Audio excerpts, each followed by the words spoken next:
ఇక గంజాయి ముఠా దాడిలో తీవ్రంగా గాయపడి ఆసుపత్రిలో చికిత్స పొందుతూ మృతి చెందిన కానిస్టేబుల్ సౌమ్య మృతదేహానికి నివాళులర్పించారు మంత్రి జూపల్లి కృష్ణారావు. సౌమ్య కుటుంబానికి ₹1 ఎక్స్ గ్రేషియా ప్రకటించామన్నారు. కుటుంబంలో అర్హత ఉన్న వారికి ప్రభుత్వ ఉద్యోగం కల్పిస్తామన్నారు. నిమ్స్ ఆసుపత్రిలో 7 రోజుల పాటు పోరాడి ప్రాణాలు విడిచిన సౌమ్య మృతదేహానికి గాంధీ మార్చిలో పోస్టుమార్టం పూర్తి చేశారు. సౌమ్య మృతదేహాన్ని నిజామాబాద్ జిల్లా మిస్రాకు తరలించి అంత్యక్రియలు చేరున్నారు. దీనిపై మరింత సమాచారం మా ప్రతినిధి సాగర్ అందిస్తారు. గాంజా ముఠా దాడిలో ఎక్సైజ్ కానిస్టేబుల్ సౌమ్య తీవ్ర గాయాలపాలై ఆసుపత్రిలో చికిత్స పొందుతూ మృతి చెందింది. కొద్దిసేపటి క్రితమే గాంధీ మార్చిలో పోస్టుమార్టం పూర్తయింది. మంత్రి జూపల్లి కృష్ణారావు కూడా గాంధీ ఆసుపత్రికి చేరుకున్నారు. ఆ కుటుంబానికి అండగా ఉంటామంటూ ప్రకటించిన పరిస్థితి. ఒకసారి జూపల్లి ఉన్నారు, ఒకసారి మనం మాట్లాడించే ప్రయత్నం చేద్దాం.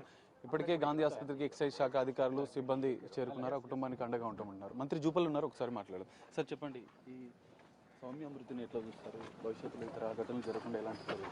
ఇప్పుడు విధి నిర్వహణలో భాగంగా తపనతోటి అంకితభావంతో పనిచేసింది. ధైర్యంగా చేసే కార్యక్రమం చేయడం జరిగింది. అభినందించాల. ఈ సంఘటనలు రకరకాల ప్రమాదాలు జరుగుతూ ఉంటాయి. ఇందులో సమాజం కోసం ఆ విధి నిర్వహణలో చిత్తశుద్ధితో పనిచేసిన సందర్భంలో దుండగులు ఒక దురదృష్టకరమైనటువంటి ఇటువంటి దుర్ఘటన ఒడిగట్టడం జరిగింది.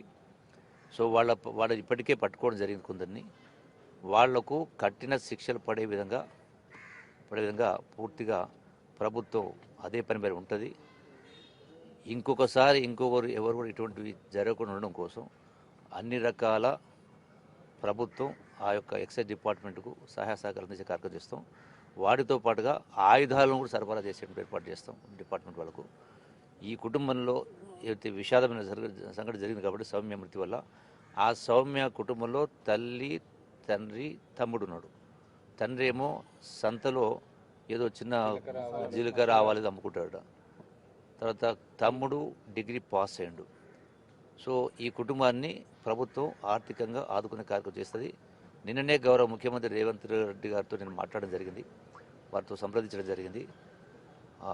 ₹1 నగదు, అట్లాగే ఆ కుటుంబంలో చదువుకున్నటువంటి ఆ పిల్లోడికి ఉద్యోగం, అట్లాగే సర్వీస్ మొత్తంలో ఏదైతే లెఫ్ట్ ఓవర్ సర్వీస్లో అయితే శాలరీస్ అదర్ బెనిఫిట్ అవి కూడా ఇచ్చే విధంగా, అంటే ఏ విధంగా అయితే గతంలో అదే నిజామాబాద్లో ఒక పోలీస్ కానిస్టేబుల్ చనిపోయినప్పుడు ఏ విధంగా అయితే సహకరిస్తామని చెప్పిన గౌరవ ముఖ్యమంత్రి చెప్పిందో అదే బెనిఫిట్స్ అదేవిధంగా ఈ సౌమ్య కుటుంబాన్ని కూడా అందించడం ఏర్పాటు చేస్తాం. మరి ఆ యొక్క కుటుంబానికి ప్రగాఢ సానుభూతి తెలియజేస్తూ సౌమ్య ఆత్మకు శాంతి చేకూరాలని భగవంతుని ప్రార్థిస్తాం. ప్రభుత్వం డ్రగ్స్ ఫ్రీ సిటీ అంటుంది, మాదక ద్రవ్యాల నిర్మూలన లక్ష్యంగా చేస్తుంది.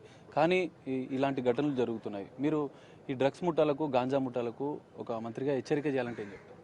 ఇప్పుడు ప్రభుత్వం ఈ డ్రగ్స్ను కంప్లీట్గా రాష్ట్ర పొలిమేర నుంచి తరిమేసే దానిలో భాగంగానే స్టాఫ్ను కొత్తగా కూడా రిక్రూట్మెంట్ చేసుకున్నాం. పాత వాళ్ళు అందరూ కలిసి ఆ ఎఫర్ట్స్ పెట్టిన కారణంగానే ఆ ముఠా అవుతుందో ఈరోజు ఈ ఘాతుకానికి ఒరగొట్టింది. సో 100% ఇక్కడ ఈ డ్రగ్స్ సరఫరా చేసేవాళ్ళు గ్రామ స్థాయి నుంచి ఇతర దేశాల వరకు ఎక్కడ ఉన్నా అవసరమైతే 10 మందిని కాదు 50 మందిని టీం పంపించి వెపన్స్ ఇచ్చి పంపించి వాళ్ళు ఎక్కడున్నా ఆ లింక్ మొత్తాన్ని కూడా పట్టుకొచ్చి ఎంత గొప్ప వాళ్ళని ఎంత పెద్ద వాళ్ళని ఎక్కడ ఉన్నా దేశంలో ఉన్నా ఇతర దేశాల్లో ఉన్నా కూడా వాళ్ళని రప్పించి వాళ్ళపైన చట్టపరంగా అన్ని రకాల చర్యలు తీసుకునే కార్యక్రమం చేస్తాం.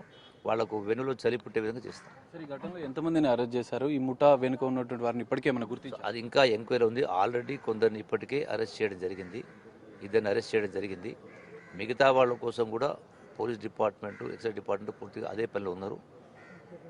Enquiry process is on. ఆ కుటుంబానికి ధైర్యం చెప్పాలంటే మంత్రి గారు ఇప్పుడే చెప్పిన ఆల్రెడీ మీకు వాళ్ళు, ఎందుకంటే సరే జీవితంలో ఎన్నో రకరకాల దుర్ఘటనలు జరుగుతాయి. సో దురదృష్టకరమైన సంఘటన జరిగింది. ఆ కుటుంబానికి పూర్తి ధైర్యం చెప్పడం జరిగింది. ఆ కుటుంబానికి ₹1 నగదు ఆర్థిక సహకారం, అట్లాగే ఆ యొక్క ఉద్యోగం, అట్లాగే లెఫ్ట్ ఓవర్ బెనిఫిట్స్ ఏవైతే వస్తాయో, ఎట్లయితే పోలీస్ డిపార్ట్మెంట్ కానిస్టేబుల్ చంపబడ్డప్పుడు ఇవ్వడం జరుగుతుందో అవన్నీ కూడా ఇవ్వడం జరుగుతుంది. నిన్న గౌరవ ముఖ్యమంత్రి రేవంత్ రెడ్డి గారితో కూడా ప్రస్తావించడం జరిగింది. వారు కూడా చెప్పడం జరిగింది, రాగానే ఇచ్చేద్దామని చెప్పడం జరిగింది. సౌమ్య విధి నిర్వహణలో మృతి చెందింది కాబట్టి అధికారిక లాంఛనాలతో ఏమైనా అంత్యక్రియలు చేశారు? ఇక్కడ వెళ్తాను మేడం, అక్కడ వెళ్తా ఉన్నాం. సో ఇది మంత్రి జూపల్లి చెప్తున్నారు. సౌమ్య కుటుంబానికి అన్ని విధాలా ఆదుకుంటాము. ఇప్పటికే ఆ కుటుంబంలో ఒకరికి ఉద్యోగంతో పాటుగా ₹1 నష్టపోయినారు. సో భవిష్యత్తులో ఈ తరహా ఘటనలు జరగకుండా ఎక్సైజ్ శాఖ సిబ్బందిని బలోపేతం చేయడం, వారికి ఆయుధాలు, ప్రత్యేక ట్రైనింగ్ ఇస్తామంటూ చెప్తున్నారు. డ్రగ్స్ ముఠాలకు, గాంజా ముఠాలకు హెచ్చరికలు చేస్తున్నారు.